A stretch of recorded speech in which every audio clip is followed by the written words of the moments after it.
buen día, muy buenos días.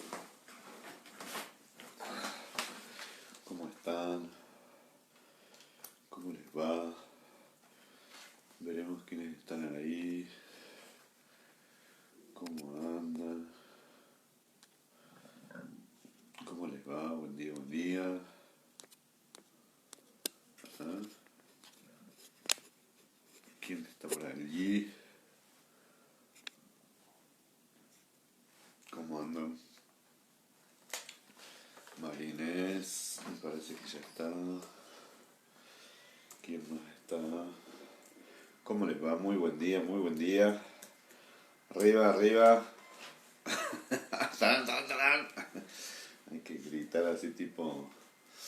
¿Vieron cómo hace Mario Pereira que grita a la mañana y parece que eso contagia alegría? Arriba, arriba, ¿cómo les va? ¿Cómo andan? ¿Cómo están ustedes? ¿Eh? Bueno, acá estamos. Otra mañanita más que está. No lindo, precioso el sol. Está hermoso. Realmente se ve que está muy bonito. ¿Eh? ¿Cómo están?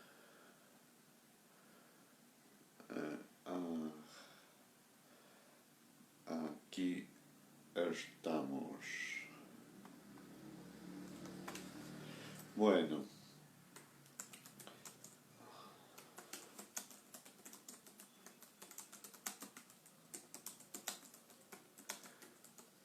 Esperamos un minutito. Somos 11. Acá les saludo por WhatsApp. A ver. Y les digo que ya estamos en clase.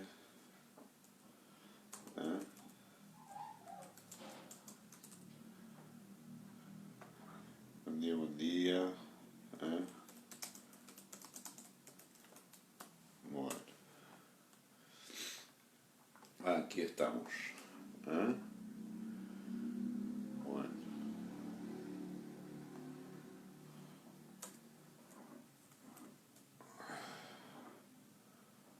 Muy bien. ¿Cómo están? ¿Cómo van?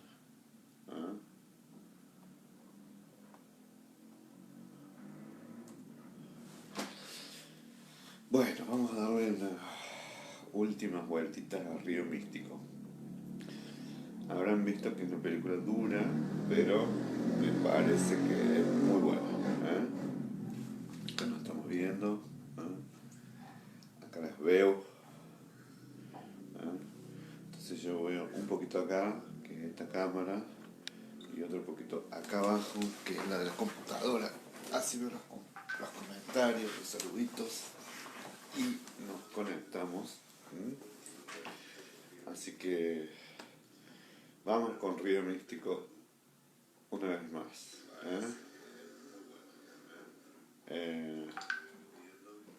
Hola, buen día Silvia. Hola Andrés. Estoy como adivinando. La Vivi también. Bueno, vamos a largar. Vivi Gastaldi. Beatriz Granjeto. ¿Cómo va? Me olvidé los lentes, pero más o menos los adivino. Hola María Inés Largo, ¿cómo están? Bueno, hoy sí me gustaría que si ustedes pueden, lo hagan. Vamos a poner así nos vemos mejor. Los comentarios que quieran hacer de la peli van a ser todos bienvenidos. Y así vamos a ir dándole un cierre a esta película. Yo les dejé ayer, cuando me refiero a esta película, para quienes recién ingresan, me estoy refiriendo específicamente a Río Místico, dirigida por Clint Eastwood y actuada brillantemente por Sean Penn, Kevin Bacon, Tim Robbins. Y ¿cómo va Silvia? A ver si saluda a todas, ¿sí? Quienes vayan a entrar nos saludan, no hay problema. Nora Mata, Irene, Inesita, ¿cómo va? ¿Eh? Sí, una mañana fría pero preciosa, con un sol, acá por lo menos, esto se ve así, miren, chun, chun, chun, chun, chun, chun, chun. Esto es lo que yo veo cuando doy clases. ¿Mm? ¿Ah? Porque me cambio de patio a sugerencia, ¿eh? De mesita, porque por ahí estaba en un lugar de mucho tránsito. Entonces, para quienes estén viéndolo, ¿eh? Desde acá veo la calle, veo el sol, ¿eh? Veo los jazmines, ¿eh? Así que, y ese es el diván, ¿eh? Esto es lo que yo puedo compartir con ustedes, ¿eh? Y del otro lado, nada, ¿eh? Para que vean, siento una revista Hola, el escritorio, ahí tienen 160 grados, ¿eh? Una bibliotequita, ¿eh? Pero bueno, lejos, lejos, lejos, lejos, la parte más bonita es esta, ¿eh? Bueno, ya estamos. Buenos días, muy buenos días para quienes recién se suman. Ahí estamos, bienvenidas. Y vamos a alargar con dos o tres cuestiones que me parecen importantes. No importantes, sino que van a servir para integrar. Cuando digo van a servir para integrar, es que cuando uno toma piezas así que son tan profundas, que son tan complejas, a mí me parece que esta película tiene esa cosa, ¿no? De hacer pocas concesiones. Es una novela que está puesta del lado de la construcción eh, de una verdad que es dolorosa. Hola José, ¿cómo va?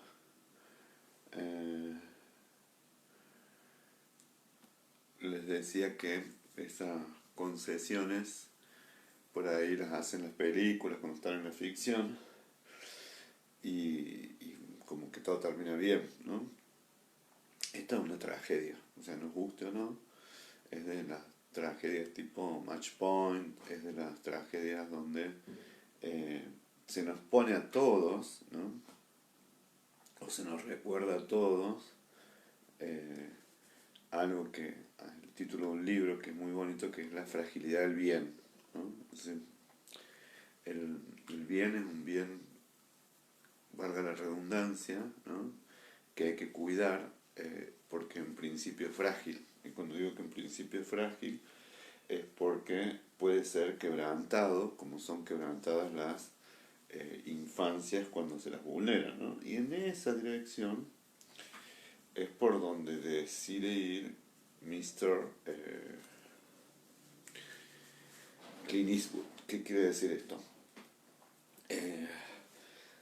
A mí me parece que dentro del enorme recorrido que tiene él como director y del recorrido que tiene como actor, en esta película, además de munirse de grandes interpretaciones, es como enviaban ustedes una vez, hace poquito, muy poquito, no me acuerdo quién era, en el grupo de WhatsApp, el análisis del Guernica, ¿no? Del Guernica de Picasso. Y efectivamente ese análisis, hay un librito que es el Guernica de Picasso, y que ese video tiene la virtud de, con las tecnologías actuales, mostrar y desglosar un análisis que puede llevar horas, ¿no? Pero lo pone en las figuras, ¿no? Y en esto que es lo gris, lo blanco y lo negro, y la ausencia de color. Pero efectivamente esa figura se ve, una de las más dolorosas es la madre con el niño muerto, la otra es la que acerca la lámpara, el soldado descuartizado con la flor y la espada, el sufrimiento del grito del caballo, y en estos análisis, no solamente en el que tienen ustedes, sino en muchísimos, se va desglosando la relación que hay entre el Guernica y los símbolos vinculados a la destrucción y al avasallamiento de la sociedad guipuzcoana, de la sociedad vasca, por el bombardeo alemán e italiano, ¿no? En la época, en el 37, ¿no? En la época de la posterior a la Guerra Civil Española, en la Guerra Civil Española. Y efectivamente ese análisis hace algo que es muy interesante, que es utilizar lo que supo hacer de manera brillante Pablo Picasso, que es con poco, ¿no? Aunque es un enorme cuadro como de 7 metros, ¿eh? Pero con poco decir mucho, ¿no? Es una pieza que, si ustedes se encuentran, produce una emoción, o por lo menos a mí, muy profunda, todas las veces que la he visto, ¿no? Pero digo con poco es porque utiliza ahí el carácter brutal de la realidad. O sea, si bien eso está interpretado como símbolo, ¿no? Como si el caballo fuera España, pero hay poco salto simbólico. ¿Qué quiere decir? Cuando uno toma un símbolo es que hay algo que representa otra cosa, ¿no? Y de esa manera, ¿no? Utilizando esa figura y no la original, entonces represento una emoción o represento una situación, pero otras veces, digamos, en dirección más a lo que sería la virtud expresionista, digamos, o sea, solamente poner una mujer tirada en el piso mirando hacia arriba, ¿no? Y con el pecho al aire y el bebé muerto, o sea, ya esa expresión de la realidad es tan dolorosa que simboliza, pero a su vez no simboliza, sino que representa el dolor más absurdo, más terrible, que es la muerte de los inocentes en una guerra. ¿Y de quiénes? De los inocentes y los indefensos, el niñito y la madre en el momento de la lactancia, porque además está claro que si ella tiene el torso desnudo, ha estado dando de mamar, y en ese acto, digamos, de majestuosa vitalidad, que es pasarle vida y alimento al otro de su propio cuerpo, eh, aparece el estallido de la bomba y la muerte, ¿no? O sea, eso no hace falta que nos lo expliquen. Es más, no pasa por la razón. Esta explicación que estoy haciendo en algún punto es redundante, ¿no? Porque directamente cualquiera de nosotros la lee como algo fatal, porque tenemos inscripto la ternura del amamantamiento, lo que representa en términos de vínculo intergeneracional, ¿no? Que es darle vida, alimento, nutrición a un miembro más frágil de la especie. También en esa parte que hay una figura que mira hacia el cielo como aterrada porque está cayendo eh, la bomba, ¿no? Más el fuego, bueno, eso ya es un símbolo y fue muchas veces símbolo de la guerra y de la injusticia. Entonces pasa a ser símbolo porque representa textualmente la crueldad de la vivencia humana, ¿no? Y en esa dirección, les decía, no hace falta que a mí me expliquen que el toro representa a los españoles, o que específicamente me digan o me estén explicando que el caballo, no, porque directamente la posición del caballo tirado hacia arriba y en ese con las fauces abiertas implica como si el caballo estuviera gritando de sufrimiento. Entonces es un recurso que está entre la representación de la realidad, o sea, lo figurativo, porque es un caballo, lo estoy diciendo de alguien que después prescindió de lo figurativo. Ustedes saben que Picasso tuvo diferentes periodos, el azul, el rosa, etcétera, y entra al cubismo como tardíamente y después prescinde de representarla, pero no de la realidad. Tomaba la realidad, la deformaba y la transformaba en esos cuadros que la gente dice, ah, es inentendible, no se entiende nada. Acá todo es figurativo, todo son figuras que están puestas. Bueno, ¿qué tiene que ver esto con Río Místico? Hay veces, o por lo menos me parece que es la opción acá de Clint Eastwood, y la posibilidad que nos sirve también lo del Guernica de verlo, que solo presentar la realidad nos pone en el lugar de la empatía que necesitamos como ser humanos. ¿Qué quiero decirle esto? No hace falta que me cuenten nada más sobre lo que le sucedió a Dave. Dave es el protagonista cuyo nombre queda inscrito a la mitad en el cemento, ¿no? El chiquito que sufre el abuso. Sino que simplemente con mostrarnos, y no lo hace una vez, lo hace dos veces, una cuando es niño, en los años 70, supongo, y otra sobre finales de los 90, no recuerdo la fecha exacta, ¿no? O 25 años después, que es solo mirar, ¿no? La inocencia de un niño, la mirada que empieza a mirar que deja a sus amigos y el auto se aleja y lo están raptando, ya sea dos maleantes cuando era chico o dos pedófilos o dos maleantes cuando es grande, ya nosotros, nadie nos tiene que explicar qué va a suceder. Bueno, esa capacidad que tiene un artista, que en este caso es Clint Eastwood, con su director de fotografía y con el actor, hace que nosotros captemos la profundidad de la desgracia, ¿eh? Sin que nosotros tengamos que ver nada más. ¿Y eso por qué? Porque hay algo que todos podemos leer, que es la condición universal, ¿no? De la dicha y de la desdicha humana. No hace falta que nosotros nos expliquen algo más. Y en este sentido, fíjense que parece que por ahí viene, porque uno también aprende, es lo que les decía, que se vinculan González Iñárritu, que es uno de los directores que vimos, Clint Eastwood, ¿no? Que también es lo que vimos. Parece que fuera hace cientos de años, pero no fue hace cientos de años, fue en este año. Lasse Hallström, ¿se acuerdan de Lasse Hallström quién era? El del perrito, eh, el de las reglas de la casa de la sidra. Es decir, en esa dirección nosotros vinculamos ahí dos directores, tres directores, en donde hay algo que ven que es esto que les digo de la fragilidad de la infancia y de lo inevitable, de lo trágico, cuando se vulnera este momento de la vida, este periodo de la vida. Esto que les digo, ¿para qué es? Para que veamos ahora, una de las partes estas que vamos a ver, que en realidad cuando algo está muy bien dirigido o está muy bien escrito, un segundo, un segundito. Les voy a dejar con el paisaje este.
Entramos sin pausa. Les decía que cuando alguien maneja un tema tan universal como la desgracia que sufre la infancia, entonces en ese momento uno con 2 o 3 imágenes que sean contundentes, entra y empatiza con el dolor humano. Esta introducción que les estoy haciendo es una introducción que tiene un sentido que para mí es muy importante, o por lo menos importante que lo compartamos, que tanto la novela como Clint Eastwood en la actuación tienen esa forma de entrar también en otros temas, ¿no? Fíjense que lo que nos muestra que nada cambió, que el dolor se cristalizó, es el pasaje que hace él de manera eh, directa entre las niñeces, ¿no? Es decir, va el padre caminando con su hijito por el callejón, donde todo quedó igual, en el mismo barrio, y solo mostrarnos el cemento lo lleva directamente al flashback de la niñez y la partida tan absurda, ¿no? Eh, Eso que les estoy diciendo se ve y se patentiza mucho en dirección a que es una forma de cristalizar el trauma, lo que les decía antes. O sea, si no hay ningún tipo de elaboración, y esto es lo que les decía en relación al silencio, si todo fue silenciado, ¿no? Entonces el silencio pasa a ser como un dedo acusador. Y además, quien no puede elaborar tiene muchas probabilidades de que ese daño se reedite, no vamos a decir que se repita, porque me parece que él tuviera que ser violador o que vuelva a vivir, pero sí vuelve a vivir la misma exposición a la violencia, en este caso a la mafia y al asesinato de su amigo, ¿no? Está claro que todos están atravesados por la violencia, lamentablemente, inclusive Jimmy, pero sí me voy a detener acá un poco algo, otra cuestión que hace el director de manera brillante en la novela seguramente, que es pasarnos a mostrar las 3 parejas de los amigos ya constituidas, y esto que les decía, que vamos a detenernos un poquito, es en cómo desde el director o como también desde la novela se escoge, y cuando digo se escoge es porque esa es la elección, a vincular, eh, es feo lo que voy a decir, pero es así, la servidumbre, ¿no? Esto quiere decir de las mujeres en relación a sostener la posición de Jimmy el mafioso, que es el personaje que actúa eh, Champagne, la eh, total y absoluta fragilidad, ¿no? En donde hay una dilación, hay una entrega, ¿no? De la esposa, y que escoge escenas, ¿no? Escoge escenas en donde se ve cada una de las fragilidades de esta relación, y por otra, la tercera pareja que casi no vemos, que es la pareja del policía con su esposa ausente, que está siempre en un silencio. Antes que nos introduzcamos en esto, les decía, ayer quise decir vampiro, me salió dinosaurio, no sé por qué. Eh, pero sí vamos a tomar la cantidad de tributos que hace también Clint Eastwood a los directores en los que lo dirigieron, ¿no? Es decir, desde las películas italianas, digamos, ¿no? Fíjense que esta es una película negra, está filtrada la luz, está filtrada de una forma que aún en las escenas de luz no hay luz, excepto la última escena del desfile, ¿no? Donde se ve al niñito, al huérfano, que nadie sabemos qué pasa porque Tim Robbins no está, o sea, el personaje no está, y está puesto en el río místico, ¿no? Lo mistérico que mencionaba ayer Olga tiene que ver con los misterios de iniciación, ¿no? Como esto que les decía de los bautismos, ¿no? De la palabra que está puesta en el nombre del otro, ¿no? Por eso el río místico también tiene que ver con los ritos mistéricos, sobre todo de iniciación. Pero volviendo a las parejas, además de que la actuación es brillante, sí hay que es una historia que está centrada en los varones, ¿no? Es una historia no solamente que está centrada en los varones, en la historia de tres varones que fueron abusados, sino que está centrada también en la brutalidad y en la locura, ¿no?, del sostenimiento de la violencia masculina. Esto lo digo porque todos los que de alguna forma sufren estos actos de violencia o los provocan son varones, ¿no?, que, o a través, como les decía antes, del juego de las armas, estos chicos cometen el crimen, ¿eh?, o a través de querer sacarle una confusión mata a su amigo, o a través de satisfacer los deseos sexuales de dos pedófilos, el chiquillo sufre el abuso, ¿no?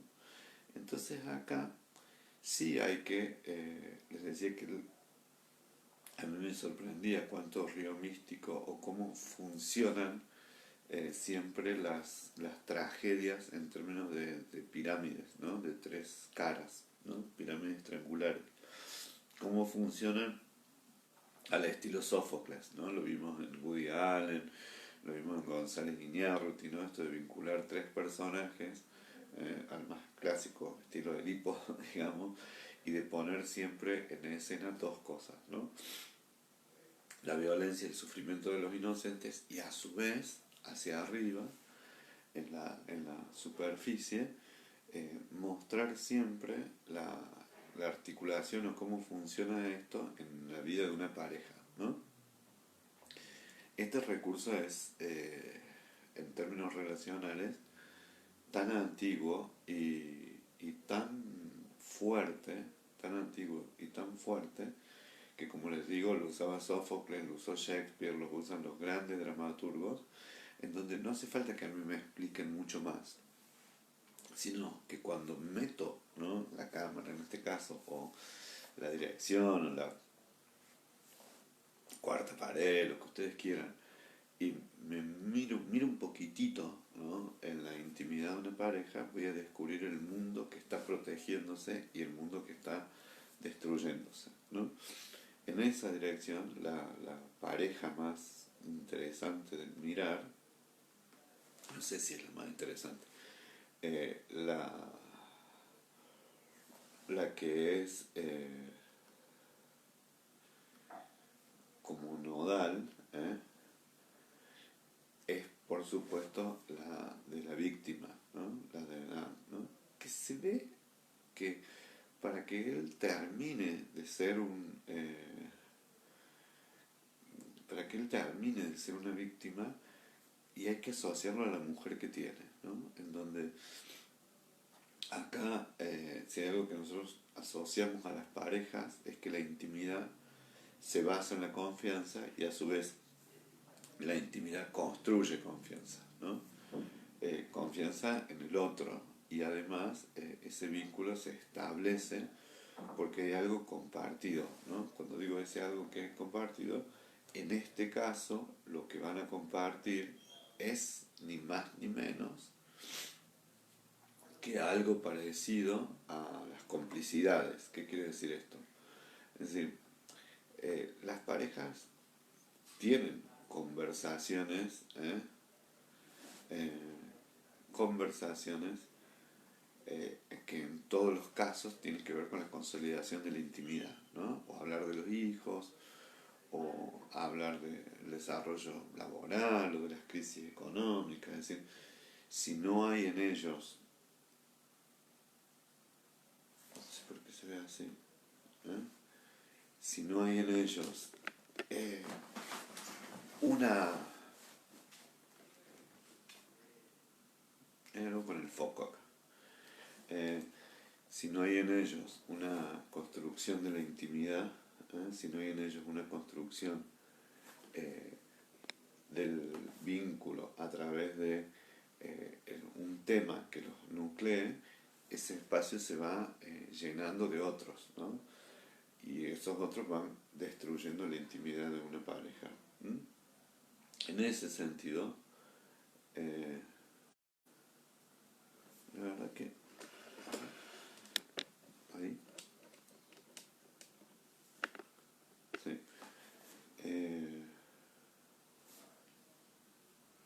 la verdad que no sé soy yo con los lentes, que lo veo tan bien ahí, o en la pantalla, no sé si se ve borroso. ¿Eh? Les decía, eso, hay un momento que es el primer encuentro, ¿no? Y que nosotros nos dedicaría a retratarlo, ¿no? Ese primer encuentro tiene que ver con... Esperen, porque hay algo en la cámara. Un segundito.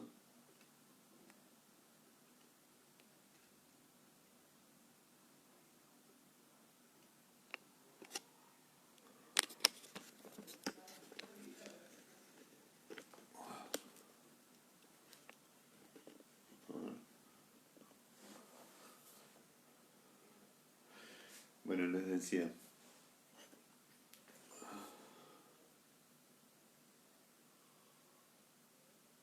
no, se ve peor.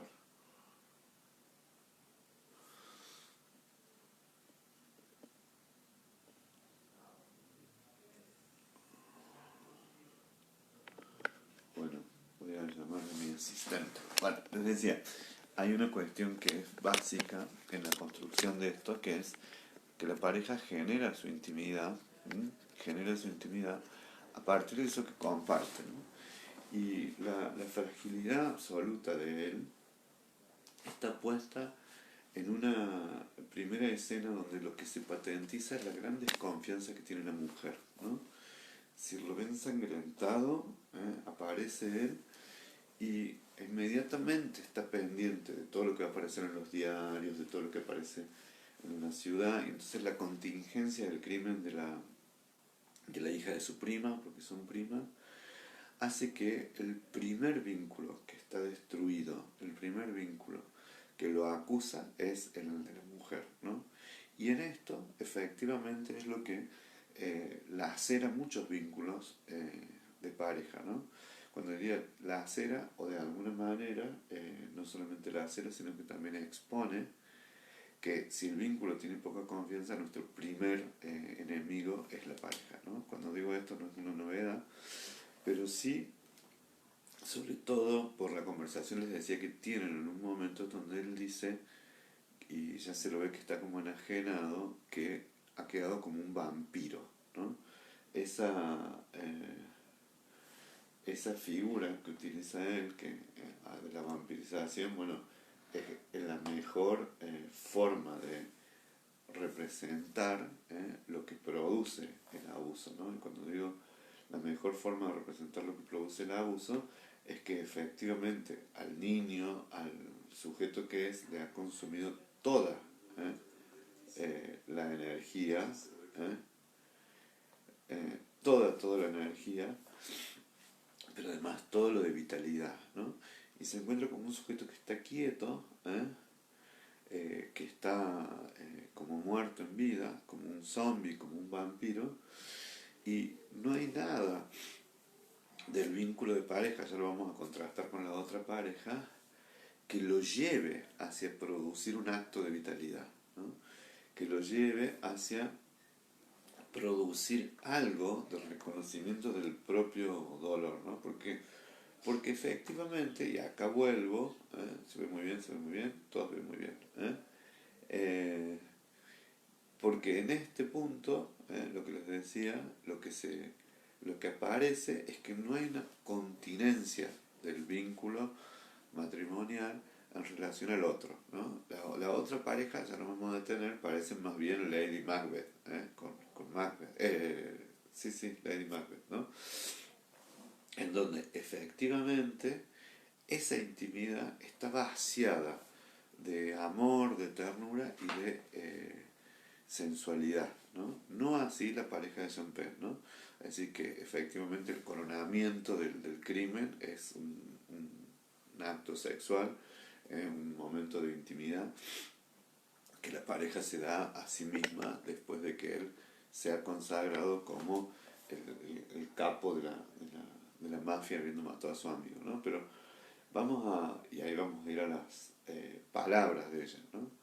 Es decir, en Celeste, que es el personaje que lo protagoniza la esta actriz que es brillante, que siempre se muestra así, timorata, baja la cabeza, está dudando, eh, no solamente es como el personaje que se da en dirección al complemento perfecto de él, sino la forma en que el director lo muestra, que seguramente la novela lo tiene, es que él tampoco en la intimidad consigue que alguien recoja, cobije y le dé lugar a toda esa cantidad de dolor que es lo que para muchas veces la pareja sirve. No sé si me explico, ¿no? Porque si bien ella lava la ropa, miente al principio, dice que llegó a tal hora pero llegó a tal otra, es decir, pero lo primero es que no le da espacio a la duda, ¿no? No le da espacio a la suposición de inocencia. Todo lo contrario, lo que le da es la acusación, y en este sentido está muy bueno. ¿Por qué? Porque esa acusación, ¿eh? Cuando decía yo sentí que él se ha vuelto un vampiro, hola Nidia, Bordino dice viviendo de día como si estuviera muerto, eso es así, pero es que además en esa dirección quien tiene al lado, no le ofrece nada con lo que él pueda curar o elaborar. No, no solo le quitaron la inocencia, le chuparon la sangre y regresaron a matar al pedófilo que marcó su vida todo el tiempo, lo que dice Marina es largo, de paso voy saludándolo, sino que no es que no pueda entenderlo solamente, ¿no? Yo estoy tomando algunas palabras de ustedes, esto es de Maite Laza, de Marite, eh, sino que cuando él habla de los vampiros, lo que está diciendo es que además en este acto de sangre ha muerto él sin poder resucitarse, ha muerto él sin poder redimirse. ¿Qué quiere decir? Que el acto de sangre lo ha dejado igualmente vacío, ¿no? Es decir, lo que pasa, y acá volvemos a los silencios y a los actos referidos, ¿no? Es decir, a los supuestos. Ella piensa en la víctima, en Kate, y él está pensando, o él está evocando, su propio asesinato al otro pedófilo. Fíjense, esto puede pasar en los matrimonios años, años y años y años, donde lo que se produce es una deshidratación anímica, ¿eh? Y lejos, o sea, ¿qué espera uno en la intimidad? Que la resonancia afectiva, que la empatía, que el vínculo que se produce entre dos personas los enriquezca y además de enriquecerlos, de alguna forma los haga expandirse en la vinculación de ese afecto, ¿no? Y que esa expansión los haga crecer, ¿no? Acá es como que, si bien tienen un fruto de esa intimidad que es el hijo, lo que está claro es que si hay algo que es muy doloroso de ver y de procesar, es que efectivamente el pacto es deshidratante. Es decir, digo, o sea, no solamente es condenatorio, sino que efectivamente lo que están viviendo los dos es que no hay ninguna salida para él. Esto que estoy diciendo se ve inclusive en lo que uno vería más claramente, que es la intimidad, ¿no? Es decir, acá estoy hablando ya de la intimidad sexual, es decir, cuando no hay en eso nada que enriquezca la vida de los amantes, sino que son como dos muertos, ¿no? Dos muertos o dos condenados a esa vida sin vida, ¿no? De ahí que cuando Olguita Marzolini dice, ¿no? Las esposas son leales, dice, apoyando y justificando, yo diría que una de ellas es leal, apoyando, justificando y encubriendo el acto de su marido, ¿no? Una, la de Jimmy, ¿eh? Pero, oh, de María Rosa, que hace tanto tiempo que no la vemos, ¿eh? Eh, en lo que decía la Titi, dice, a veces un hombre no es hombre, sino un niño que ha escapado de los lobos. En otra ocasión dice, Dave está muerto, es como los vampiros. Bueno, esta declaración que toma la Titi, Irene Pacheco Pen, para que la lean ahí, como la muerte de un adulto, es la confirmación de quien tiene al lado, no sé si me explico, fíjense que hay también una desvinculación de la esposa, por lo menos, ¿eh? de la esposa en relación a la crianza y al cuidado del niño, ¿no? Es decir, que es una persona que también vaya a saber qué ha vivido, ¿eh? en dirección a su propia fragilidad. Inés dice es fundamental porque es una mujer cobarde, temerosa, y la otra es fuerte y es implacable. Sí, en esa dirección, tomando lo que dice eh, Inés, y en eso sí lo vamos a comparar, lo que hace en la novela y lo que hace el director es hacer una serie que se complementa, digamos, ¿no? Es decir, la pareja de los violentos, de los reyes de la mafia, por decirlo así, ¿no? En donde hay una legitimación de la violencia, aún sabiendo que mató a un amigo, dice, nosotros esperamos esto de vos, porque le estaría dando como seguridad y que efectivamente se refleja en el desfile, que se complementa con la fragilidad y la entrega, porque eso es lo que me parece que nos interesa mucho respecto de las mujeres y la intimidad. Acá están como diseñadas como las mujeres en las tragedias griegas, ¿no? Es decir, esas mujeres, y también como la dramaturgia del Renacimiento, ¿no? O sea, las mujeres cómplices, en el sentido de que lo que buscan a través de, no quiere decir que siempre es para ellas, sino a través de, es el poder y el asentamiento patriarcal del marido, o el hundimiento, ¿no? Y la entrega, ¿no? Como la cabeza, ¿eh? de su pareja, porque lo que hay en sí es un desmerecimiento de el varón, de la masculinidad, y un desmerecimiento de quien en realidad ella no lo está viendo, que es una víctima, ¿no? Cuando, como mencionaban ustedes también, o sea, usa las palabras y en realidad dice, acá no hay un hombre, acá no hay un hombre, hay un niño que está destruido. Bueno, tampoco puede dar ella el cobijo que ese hombre necesita, que yo diría que en realidad es como un medio hombre, ¿no? Es decir, como utilizando la misma metáfora, ¿no?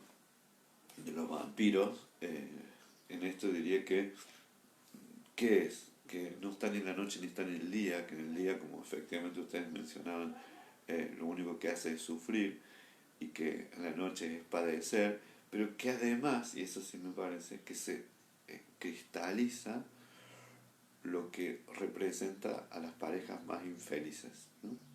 Lo que representa a las parejas más infelices es el desencuentro, aún en la palabra, ¿no? El desencuentro, en donde el problema no es que haya una discusión, sino que el problema no es que haya un desentendimiento, sino que efectivamente uno puede comprender al otro y legitimarle a la otra persona. Decir, sí, efectivamente, esto pasa por acá, esto pasa por allá, o te pido perdón, o así las cosas no son. Acá, el acto de violencia lo que produce es el distanciamiento y la entrega, ¿no? Es decir, que en realidad es funcional a la producción de la tragedia, ¿no?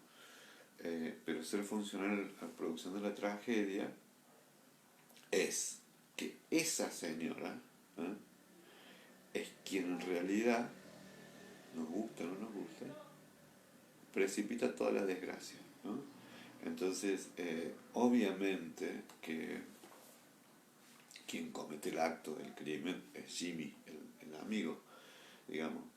Pero si no hubiera habido la construcción del culpable, y eso es lo que produce la legitimación del vínculo de la pareja, ¿no? Ella, desconociendo absolutamente todo, asocia obviamente que la sangre es la sangre de la chica, que lo vio, o sea, todo va a ir a de lo que trata la tragedia también, ¿no? De lo inevitable del destino, ¿no? Como diciendo, esto es un destino inevitable. Pero para que los destinos sean inevitables, se requiere de la actuación, de la construcción, de la construcción de un, un vínculo que produzca el hundimiento del protagonista, ¿no? Y en ese sentido, sí lo voy a decir, eh, es que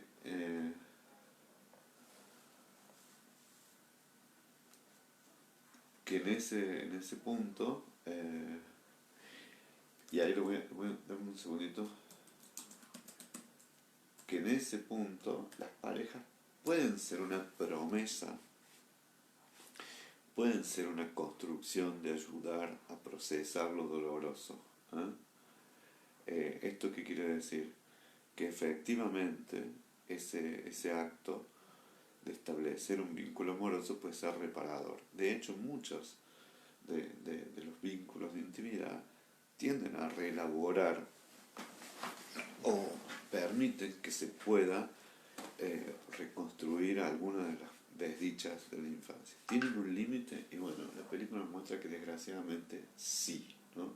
Es decir, de cuestiones como el abuso sexual, las consecuencias que les decía hace, no sé si una semana o dos, tiene en la vida sexual de las personas, en el vínculo de intimidad, o sea, se arrastra en términos vampirescos al mundo de la intimidad y se elige paradójicamente muchas veces, no estoy diciendo que no haya excepciones, o vínculos que pueden ser como salvadores, o sino vínculos que van a complementar esa disfunción, ese dolor y ese sufrimiento. Entonces, si no tengo interés por lo sexual, el otro se retira sexualmente aunque lo reclame, ¿no? Si el vínculo está centrado más en el sometimiento y en la sumisión, voy a conseguir a alguien que me ponga en un lugar más difícil de salir, ¿no? Es decir, es como que finalmente la construcción de la intimidad se logra, pero se logra sin haber resuelto algunas de las fragilidades eh,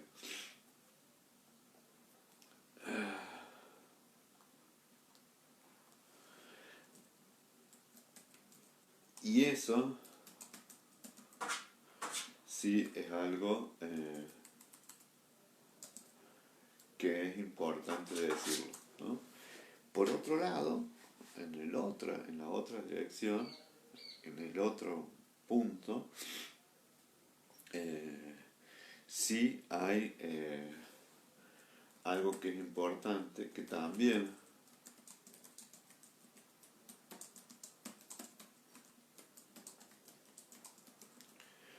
es central, que es que también se legitima al violento, pero en la construcción distinta, ¿no? Acá sí voy a tomar las palabras de Olga, estaba fijándome quién había sido,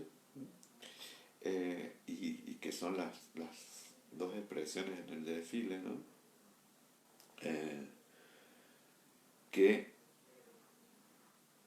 si la esposa de Jimmy no solamente es leal, justifica y encubre, tomando las palabras de Olguita Morsolini, el acto de su marido, sino que además lo entroniza. Esa escena es brutal, ¿no? Es brutal, brutal, porque es una donde se lo ve a él con el torso desnudo, ¿no? Y se ve que tiene tatuada una cruz, ¿no? Entonces ella lo toma por la espalda en una escena que es bastante sensual, pero es un abrazo así, no sé, muy significativo en relación al poder, ¿no? Y en eh, ahí empieza ella a hablar. Fíjense también que tanto en la novela como en la película se escoge a que las mujeres estén siempre soslayadas, ¿no? Eh, como figuras de acompañamiento, como figuras de, eh, no diría decorativas, pero que están ahí al lado, en donde, bueno, el protagonismo de los varones, pero en este final, la que toma una especie de gran protagonismo, como si fuera una especie de monstruo que crece y crece así sobre las espaldas del protagonista, es ella, ¿no? En donde dice, nosotros confiábamos en vos, ¿no? Es decir, así es como se cuida una familia. Va diciendo, ¿no? Y en en ese sentido va construyendo, en donde no habría que juzgar el acto de violencia, sino habría que legitimar la violencia porque es lo que impone la autoridad y el poder, ¿no? Sabiendo ella que en realidad no es un ingenuo, ¿no? Casada con un ex convicto, ¿eh? Y en ese sí, voy a tomar las palabras de la Bibi Gastaldi, pensaba desde la complejidad de la convivencia de los vínculos íntimos. Para sostener ambas posiciones se necesita la complementariedad del vínculo, ¿no? Es decir, ¿qué es lo que forja una pareja también? Forja un modo de ver el mundo, ¿no? Es decir, una pareja también está sustentada de una manera de comprender a los otros, más compasiva, menos compasiva, con más involucramiento en el mundo, con más participación política, con menos participación política, con una comprensión distinta, ¿no? Pero esto de la complicidad en el vínculo es un requerimiento necesario, absolutamente necesario, para que, para que efectivamente se consolide lo que la pareja busca, ¿no? Cuando digo, ¿qué es lo que la pareja busca? La pareja busca, pero normalmente no actúan los dos, ¿no? Es decir, uno podría decir que por ahí hay uno que tiene más la cara social, la cara pública, uno es exitoso en el trabajo, la otra es la mediadora de los vínculos familiares, ¿eh? Pero en este caso, ¿no? Además de lo que se ha dado ahorita, que Celeste lo entrega a Dave, ¿no? Sí hay una definición clara, ¿no? De que en la pareja de Jimmy, la esposa lo consiente, sí, le sugiere gobernar el pueblo, estoy totalmente de acuerdo, ¿eh? En esa dirección, tomando lo que dice eh, es el vínculo de la pareja basado no ser el producto de la ausencia del yo del Dave. Bueno, es una buena pregunta la que hace Clarita, ¿no? Dice, pero en el vínculo de la pareja, dice, vaciado, ¿no será producto de la ausencia del yo del Dave?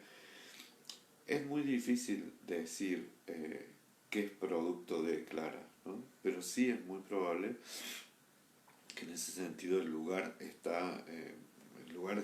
está vaciado es el de el varón de la pareja, el adulto también. Entonces, efectivamente, la otra persona cubre unos aspectos de cuidado relativos, ¿no? En ese sentido, acuerdo con lo que dice Silvia, Celeste es débil, dice, no tiene seguridad en sí misma, obviamente no puede contenerlo, no solamente que no puede contenerlo, sino que es la que tiene la pieza fundamental de la tragedia, que es condenarlo, ¿no? Acá hay como dos posibilidades casi siempre, ¿no? Las esposas o entregan, lo estoy diciendo en las novelas y en la vida, ¿no? O entregan y condenan, ¿eh? O mienten y consagran al mafioso, ¿no? Este estereotipo que toma el cine de las esposas de los mafiosos, que nunca saben nada, no se enteran de nada, pero lo consagran como jefe de la mafia, o aquellas que sí entienden que su pareja es el eslabón débil de la cadena de violencia, lo que hacen es entregarlo, ¿no? En ese sentido, ella es débil, dice, voy a leer lo de Silvia, dice, Celeste es débil y no tiene seguridad de sí misma, obviamente no puede contenerlo. Eso se nota, que ella quiere hacerse notar, o que la vean en el desfile, corre saludando a su hijo que no la ve. Sí, pero no solamente eso, sino que se encuentra desolada, porque entiende que ahora se quedó sin el pan y sin la torta, ¿no? Es decir, que no lo tiene Dave, y además produjo una acusación injusta, ¿no? Eh, en ese sentido, sí yo diría esto, que otra de los reflejos de lo trágico de todo este mundo es la ausencia de diálogo, ¿no? La ausencia de eh, posibilidad de conversación. Cuando digo esto, es que nos guste más o menos la pareja de Jimmy, se producen dos cosas que son propias de la intimidad, ¿no? Es decir, la conversación, llamémosle conversación porque no hay tal, sino que habla ella, y en realidad ella habla como la reina, la consorte que corona a su majestad el marido, ¿no? ¿Y dónde lo corona? En la intimidad, a través de la palabra y a través del sexo, ¿no? A través de la sexualidad y a través del... que hay como mucha... no es casual que el director, después de todo esto, o sea, ponga dos cosas que las voy a tomar ahora al final: la intimidad entre los amigos, ¿no? Y la intimidad en la pareja. Entre los amigos, sobre todo con el policía, cuando dijo: yo sé que sos vos, ahora le vas a mandar otros $500 al hijo de Dave, como hacías con tal, ¿no? Y al final lo ve y le hace como así, como te voy a seguir, te voy a dar. Y el desfile, como dicen ustedes, es la impunidad de la violencia en lo público, pero en general es una consolidación, una complicidad de la violencia en lo privado, ¿no? ¿Esto qué quiere decir? En lo privado, no solamente en la alcoba, ay, qué palabra, la alcoba matrimonial, sino también en el diálogo entre los dos amigos, ¿no? Que siendo él lo mismo un policía, dice: no tengo que comprobarlo, pero me parece que sos vos. No me parece, sino que sé que sos vos, ¿no? Y el otro lo único que hace es retirarse caminando porque no se va a acusar a sí mismo, ¿eh? Y en lo público, y ahí me voy a dedicar un segundito, porque nos quedan unos minutitos que vamos a aprovechar, es que efectivamente, puntualmente, emerge la tercera mujer, ¿no? Que es muy enigmático todo esto, porque nosotros no sabemos qué. No sabemos si es un problema por la concepción de la nena, no sabemos si había habido infidelidad, si había un intento de suicidio, uno no sabe, pero tiene la sospecha de que hay una construcción. Digo, no sabemos bien, aunque la novela lo diga, no sé si me explico, pero no sabemos qué hace que el personaje, el policía, esté siempre a la espera de la palabra de la mujer, ¿no? Y en eso sí, voy a tomarlo de Silvia, que dice: si no existe un diálogo, no existe la pareja bien consolidada. Lo que muestra sobre el final, y que es como la salvación del policía, porque además el único nodo de conflicto que tiene es ese, porque no tiene conflicto en investigar a los amigos, o sea, sabe cómo está dado todo, ¿no? Pero todo el tiempo está a la espera de la palabra de la esposa, ¿no? Y la obra termina con algo que les decía que es muy importante al principio, que también lo vincula con lo mistérico de los ríos, este río que es una iniciación, que ella le dice el nombre de su hija, ¿no? Entonces, el nombre de nuestra hija es tal, no pretendan que yo me acuerde el nombre ese, ¿no? Eh, entonces efectivamente, ahí nosotros nos damos cuenta que ha habido un acto de reconocimiento de un conflicto que se cerró, ¿no? Y en ese sentido, lamentablemente, en la vida, si esto fuera en la vida, varios conflictos se cerraron, ¿no? Es decir, no hay duda de quién mató a la chiquilla, no hay duda que se volvió a utilizar la violencia para matar a otro inocente, no hay duda además que Dave no pudo con la violencia infligida en la niñez, y además no hay duda de que se lacera otra vez más, la posibilidad de la vida en paz, ¿no? Porque se muestra todo este desfile en donde todos hay un supuesto de felicidad con un terror en la vida privada, ¿no? Por lo cual les decía que es una película muy linda, pero que no tiene ninguna concesión, pero está filmada de manera tan brillante que me parece que esto va buena, porque vamos a conocer mucho de diferentes temas de la psicología. La que viene, para que vayan viéndolo de a poquito, y acá le vamos a agradecer nuevamente a Telly, que les pone con una paciencia infinita, la Telly Ray, con ese nombre, con ese apellido, cómo iba a ser de otra manera, Vamos a ver una película, no hace falta que esté para la semana que viene, pero vayan ocupándose, que es El Gran Torino. Ahí hay una doble cuestión, él dirige y él actúa, ¿no? Y acá ya vamos a entrar directamente también en el tema de la heroicidad concreta, ¿no? Pero sí me gustaría que vayan viendo cosas que hacen a los prejuicios, ¿no? Que es un tema de la psicología social, ¿eh? A los prejuicios, a los silencios, y hay varias cosas lindas para analizar porque hay prejuicios en relación a las razas, a las etnias, y también prejuicios en relación a la edad, ¿no? Porque es la historia de una persona mayor, de un viejo, ¿no? También de una señora, su vecina, la coreana. Así que vamos a ver, vamos a ir viendo Río Místico. No hace falta que esté en la clase que viene, la semana que viene vamos a empezar a charlar, después vamos a jugar la película para que todos tengan tiempo de eso. ¿Estamos? Bueno, les mando un beso, ¿eh? Espero que tengan una linda semana, salgan a tomar sol porque ya el sol está calentando, ¿eh? Y que tengan una lindísima, lindísima semana. Muchas gracias por estar ahí, les agradezco muy mucho. Adiós.